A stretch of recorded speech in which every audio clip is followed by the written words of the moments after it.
داؤد جو ہے یہ سیاستہ کی کتابوں میں سے ایک کتاب ہے۔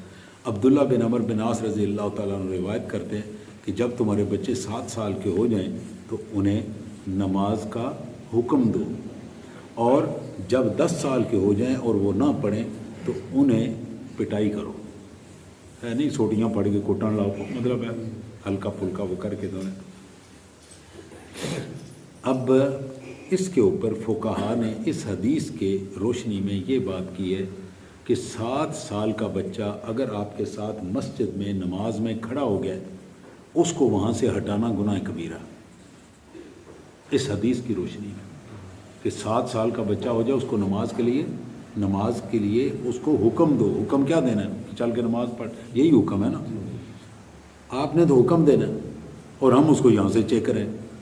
اس لیے انہوں نے 7 سال کی عمر مقرر کی ہے کہ 7 سال کا بچہ اگر مسجد میں آ گیا آپ اس کو نماز سے پیچھے نہیں نکال سکتے۔ اگر آپ اس کو پیچھے نکالتے ہیں تو گناہ ہے۔ ہاں ایسا بچہ جو اپنا پیشاب وغیرہ کا کنٹرول نہیں کر سکتا اس بچے کو آپ نے مسجد میں نہیں لانا۔ تو 7 سال کا بچہ تو کنٹرول کرتا ہے، اس لیے اس کو آپ لا سکتے ہیں۔ بخاری شریف کی حدیث ہے، ابو قتادہ رضی اللہ تعالیٰ عنہ وہ اس کی روایت کرتے ہیں۔ وہ کہتے ہیں کہ رسول اللہ صلی اللہ علیہ وآلہ وسلم نے فرمایا میں نماز شروع کرتا ہوں، ذرا دھیان سے سنیے یہ بات، میں نماز شروع کرتا ہوں تو میرا ارادہ ہوتا ہے کہ میں لمبی قرات کروں۔ ہم تو یہ علم طرح والی پڑھتے ہیں، لیکن آپ فرماتے ہیں کہ بھائی جس وقت نماز پڑھنے لگتا ہوں تو میں سنتا ہوں کہ کوئی بچہ رو پڑا۔ اب یہ بخاری کی حدیث ہے، میں دیکھتا ہوں کہ بچہ رو پڑا۔ جب میرے کان میں آواز پہنچتی ہے تو مجھے اس کی ماں کی تکلیف یاد آ جاتی ہے۔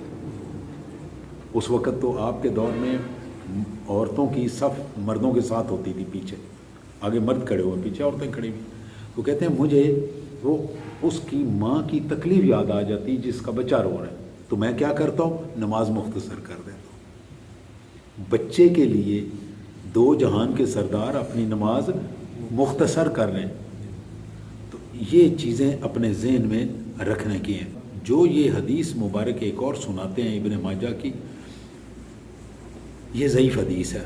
عبداللہ بن عمر رضی اللہ تعالیٰ عنہ سے روایت ہے کہ رسول اللہ صلی اللہ علیہ وآلہ وسلم نے فرمایا کہ اپنی مسجدوں کو ان چیزوں سے بچاؤ، بچوں سے، پاگلوں سے، بدخصلت لوگوں سے، خرید و فروخت کرنے سے، جھگڑا کرنے سے، شور کرنے سے، مجرم پر حد لگانے سے۔ اب جج نے کوڑے مارنے کی سزا دی ہے تو یہ کوڑے مسجد میں نہیں مارے جائیں گے، ٹھیک ہے، یہ مسجد سے باہر مارے جائیں گے۔